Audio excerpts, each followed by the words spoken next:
Suburban. It's been about a month since I installed the ACES system, and I've got to play around with the tuning and the timing and all of that jazz.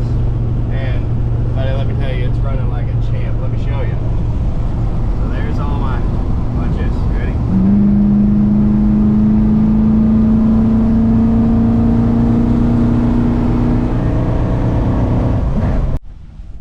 Now mind you, this is an 8,700 pound vehicle.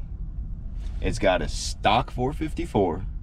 All I've done to it was change the intake, do the kill shot, and build my own exhaust system. That's it.